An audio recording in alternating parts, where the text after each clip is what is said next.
तो रूस यूक्रेन जंग को रोकने के लिए अमेरिका के राष्ट्रपति डोनाल्ड ट्रंप ने 28 पॉइंट का एक पीस प्लान तैयार किया। ट्रंप ने यूक्रेन के राष्ट्रपति को इस शांति मसौदे के लिए अल्टीमेटम भी दे दिया है, लेकिन इस प्लान को यूरोप ने खारिज कर दिया।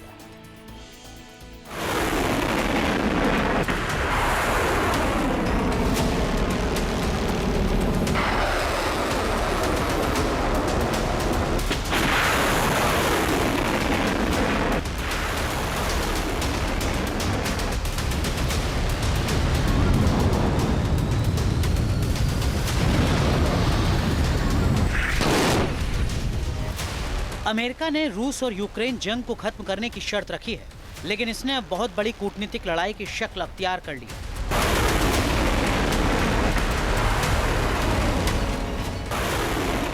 इस जंग को रोकने की डील की वजह से अमेरिकी राष्ट्रपति डोनाल्ड ट्रंप और यूक्रेनी राष्ट्रपति व्लादिमीर ज़ेलेंस्की के बीच तलवारें खिंच गई हैं।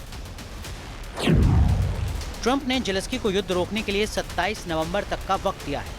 खुलेआम कह भी दिया है कि ज़ेलेंस्की को अमेरिका की शांति योजना पर मुहर लगानी ही पड़ेगी। व्हाइट हाउस में तैयार शांति के इस मसौदे में यूक्रेन को कई रियायतें देनी पड़ सकती हैं, लेकिन ट्रंप का लहजा बता रहा है कि ज़ेलेंस्की के पास उनकी डील मानने के सिवा दूसरा कोई चारा नहीं है।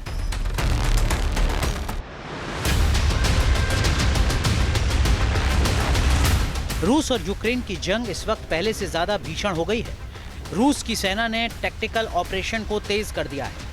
मसलन 19 नवंबर तक रूस के सैनिकों के कई छोटे समूह यूक्रेनी सीमा में दाखिल हो चुके हैं।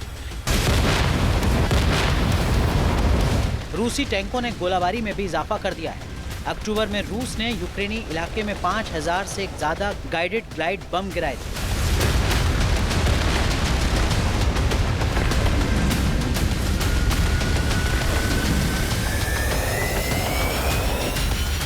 यूक्रेन भी पूरी ताकत से पलटवार कर रहा है।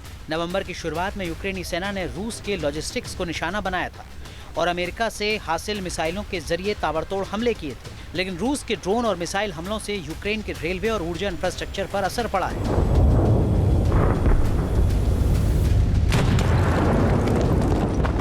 रूस ने पिछले 3 हफ्तों में 500 से ज्यादा ड्रोन और मिसाइल हमले किए हैं। अब ट्रंप ने ज़ेलेंस्की को 27 नवंबर यानी थैंक्स गिविंग से पहले तक इस शांति मसौदे को मंजूर कर लेने का अल्टीमेटम दिया है। ट्रंप के इस मसौदे में क्या है, जरा इसे भी देख लीजिए। यूक्रेन को क्रीमिया, डोनेट्स्क, लुहांस्क और पूर्वी डोनबास इलाके को रूस के डी फैक्टो इलाके के बतौर मान्यता देनी होगी, यानी यहाँ से यूक्रेन को अपनी सेना वापस बुलानी होगी। यूक्रेन को अपने सैनिकों की संख्या 6 लाख तक सीमित रखनी होगी। नाटो को यूक्रेन में सैनिकों को तैनात करने से रोकना होगा और यूक्रेन को नाटो की सदस्यता हासिल करने की मंशा छोड़नी होगी।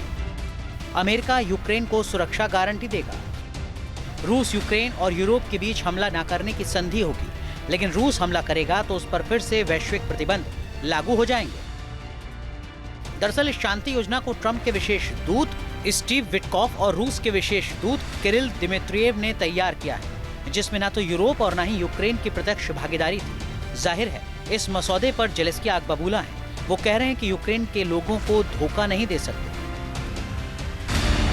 ज़ेलेंस्की ने तो ट्रंप के प्लान को सीधे से खारिज कर दिया है, लेकिन रूस के राष्ट्रपति व्लादिमीर पुतिन को इस डील से इनकार नहीं है। पुतिन कह रहे हैं कि यूक्रेन के लिए अमेरिकी प्रस्ताव संघर्ष के शांतिपूर्ण समाधान का आधार बन सकता है।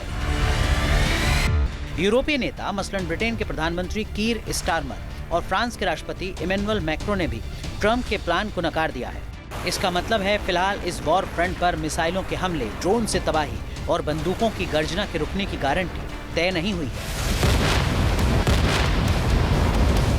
Team news nation. जहां भक्ति है हर शब्द में, कथाओं में छुपे हैं दिव्य रहस्य और ज्योतिष देता है जीवन को दिशा। धर्म से जुड़ी हर बातों को जानने के लिए हमारे चैनल स्तुति को सब्सक्राइब करें।